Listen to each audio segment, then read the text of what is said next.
If you're brand new to IPS or wondering how in the heck these photographers get these results, stick around for this video. I'm going to show you how to jump into IPS or retool your IPS for better results in just a few easy steps. We'll show you how to auto design and then use the magic piece of IPS, which is the slideshow, how to go full screen so your clients can see your designs better, how to use the order builder to build out your client's order and get them to sign off on some of the biggest orders you've ever had. And we'll also go over how to import a client's room so you can show wall art on their very own room, how to sell albums, wall art, and cards and individual prints. And then at the end, we'll go over the workflow for those of you that like to show the images first, let your clients choose them, and then design their album, wall art, and cards. So if you want to increase your income as a professional photographer, stick around because this video is for you. The first step is to create a project. I've titled this one Engagement IPS just for you guys. But for the project name, you'll want to use your client's name and what they're doing. So for example, Johnson Wedding or whatever that is. Click Create Project, import the photos, and then the one-click skin retouching is a nice base retouching. Your clients won't even notice it, but they'll look a lot better. If you're new to IPS, I recommend just choosing one of these pre-made creations. I'm going to choose Engagement Collection since this is an engagement shoot, and that will design a 10x10 album. Don't worry, you can change that size later after the auto design. It will do a wall art collection, save the date cards, and a slideshow. By default, it's going to do the beat match slideshow, but I'm going to show you how to change that to an IPS slideshow. So everything's designed. That's the first step to IPS, is have something to show your clients.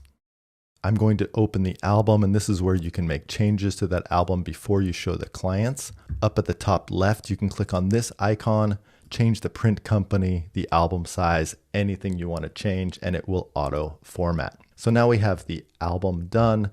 Next, we can check the wall art, and you can make any changes to the wall art here, change the rooms, change the type of wall art. For example, maybe you want to offer framed prints. You will find all of your frames down here, and you can add frames right here.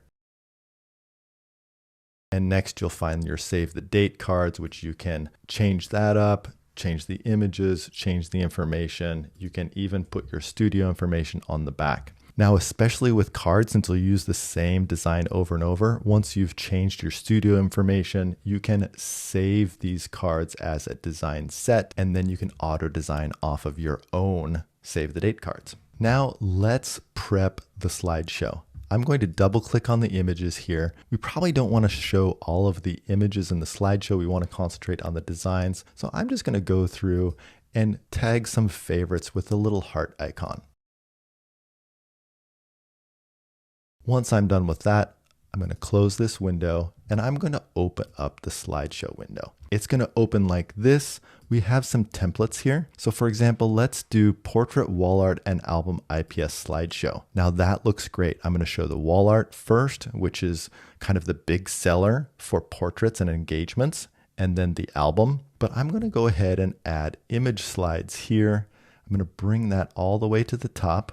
And then instead of all images, I'm only going to show favorite images. And then if you'd like to, you can add your studio logo, anything else you'd want to that slideshow. For the song, I'm going to remove this song, and I am going to put the wedding song number 2, which is a big money maker. Start with that one if you've never done this. For style, for IPS, while we do support beat match, IPS works better at a slow crossfade. And if you've made a lot of changes here, and you like this IPS slideshow template, you can save this as a template and just say my IPS template or whatever you want to call it. And then it will save all of those slideshow settings for you. And all you need to do is choose it from the dropdown. I'm going to go ahead and save that, go back to the album, and now I'm ready to present to my clients. So when the clients come in the room or they're coming on Zoom, right before you start, you can hit play and it will just sit there ready to start. And then once the clients are ready, you hit the play button. And the key is during the slideshow, don't say a word, just let them watch.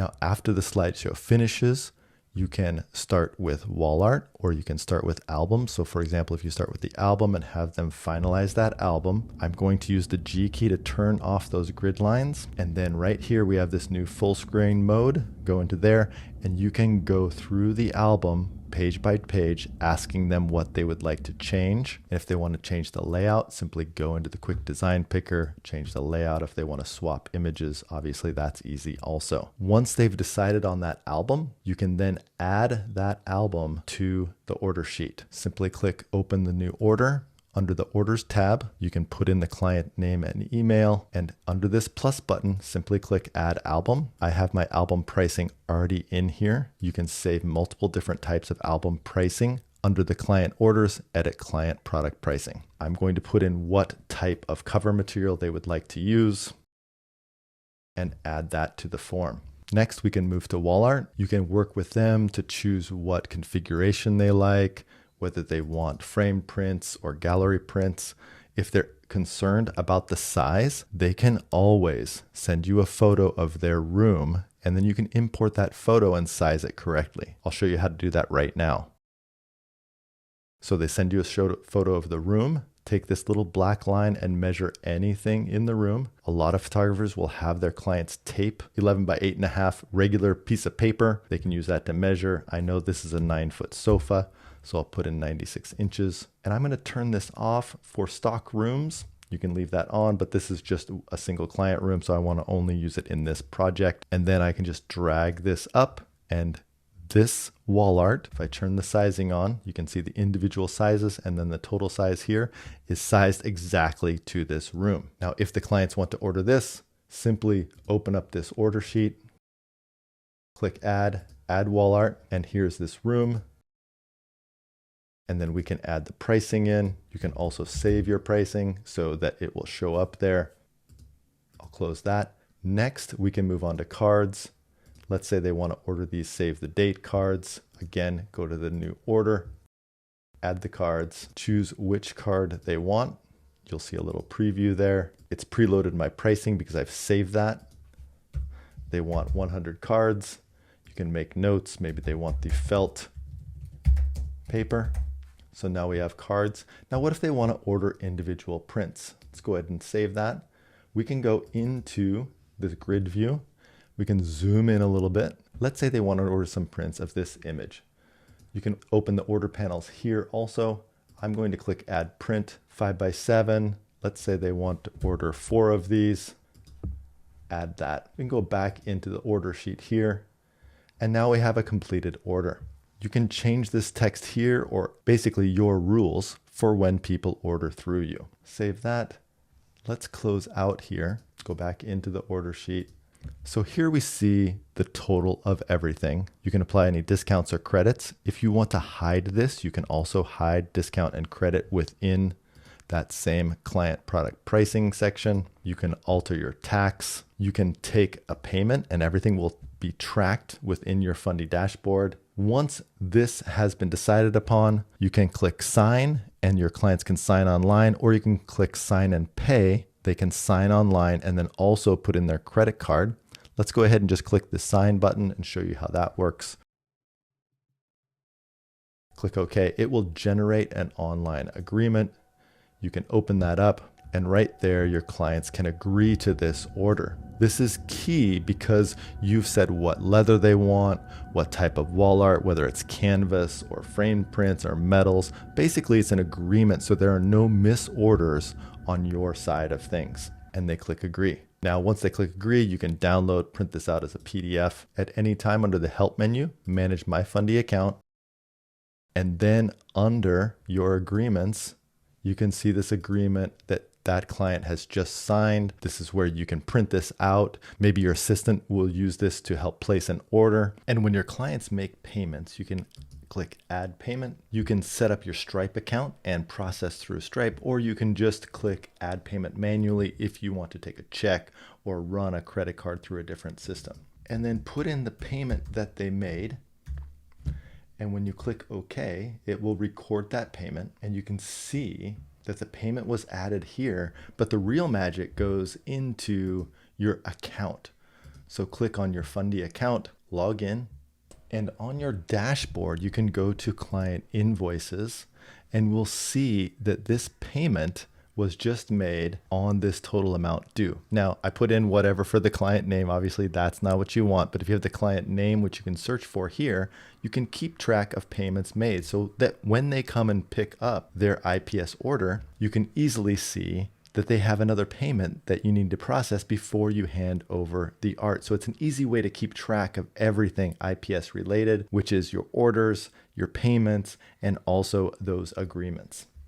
So that's the workflow for easy IPS if you're just jumping in. Now, if you would like to go the route of showing your clients all of their images first, let them choose their images, I'm going to show you that workflow and how to auto design off of their favorite images to save you a ton of time. So remember, when the design for me is here, you can just click out of that. There would be no design here. Double click on any image and you can go into this grid view and you can work with the clients and they can choose which images they want. I'm going to hit the tab key. That'll make this a little bit cleaner, and clients can go through and you can use the F key, or you can use 5, 4, 3, 1, 4 stars. You can also use the single image view up here at the top right. Also, you can compare images holding down the control or command key, and they can compare multiple images at the same time. So once your clients have chosen their favorites, the easiest thing to do is click on the design wizard. And for example, under album, you can choose what album you want to create. Same with wall art and cards. And then instead of all available images, just choose favorites or 5 stars. Now, if you're going to repeat this same process, for example, you always use the favorites, and you always do a Miller's album with a metal cameo, you can save that as a preset. And then your design for me will let you auto design the same album, wall art, collections, and cards for that type of client. So that's the workflow for having your clients choose their images and then auto design. The previous workflow is the easiest, where you choose and auto design for them. This actually usually results in higher sales and a faster IPS session. And that is the workflow that you can use to get these same types of results that these photographers use using Fundy Designer, start making more money, having more free time, and living the life that you want to live as a professional photographer. If these tutorials are helpful, please click like and subscribe so we can continue to bring more of them to you.